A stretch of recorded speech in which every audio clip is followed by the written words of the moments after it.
Hi, this is Tim Schwalk, producer on Heroes of Ruin at InSpace, and today we're going to focus on multiplayer gameplay and the Gunslinger. So here I am as a gunslinger in the Frost Reaches in the second half of the game. At this point, the goblins have some information that I really need, but before they'll help me, the goblin chieftain's requiring me to help them with a few of their experiments. The gunslinger is the most mobile of our characters. He's a great ranged character who does decent damage, and he's very good at weakening enemies with debuffs, putting negative effects on them. While he has more health than the Architect, he can become more easily overwhelmed by a group of enemies. He deals more direct damage to single enemies, making these glacier golems easy pickings. Here I'm using a mix of my default charge attack, my powerful bullet storm ability, and bullet barrage, which allows me to strafe as I fire. He's strong enough to play alone, but he's fantastic paired with other characters. For instance, the Gunslinger has some great moves that stun enemies, and the Vindicator has some moves that take advantage of that, dealing automatic critical hits on stun enemies as one example. I don't have the energy. I'm slowed down. Here I'm using the armor piercing buff, which allows me to fire through enemies, dealing damage to those behind them. That's what I need. Excellent.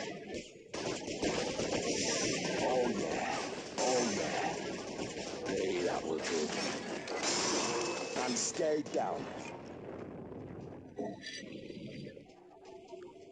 Here you can see how our seamless multiplayer experience works.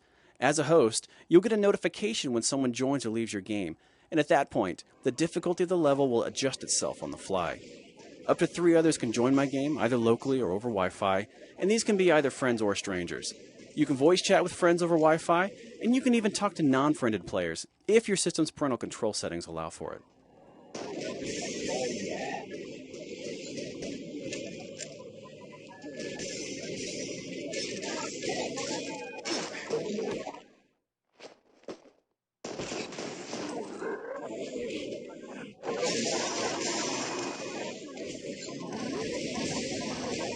That's what Once we clear out these enemies, we're going to face the giant ghoul Iron Fist.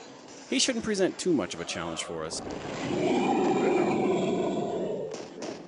Deserved. Here's an example of a simple strategy you can use when you combine a ranged character with a melee character.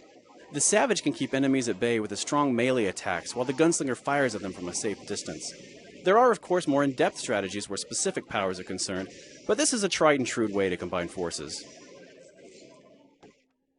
At this point, the Goblin Chieftain and his scientists are going to bring together all of the knowledge we've helped them gather through the experiments, and they're going to try and create their very own hero.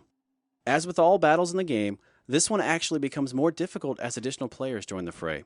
Of course, with additional allies, you open yourself up to all sorts of strategic advantages.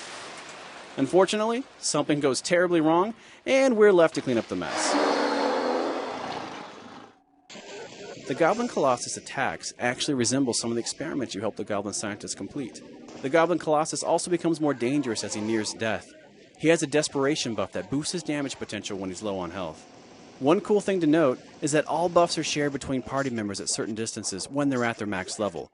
Another cool thing is that you can earn benefits by playing with your friends. Heroes of Ruin is a lot of fun when playing alone, but the full potential of the title is unlocked when you join the quest to cure Ataraxis with other gamers. Watch for Heroes of Ruin, coming soon exclusively to the Nintendo 3DS.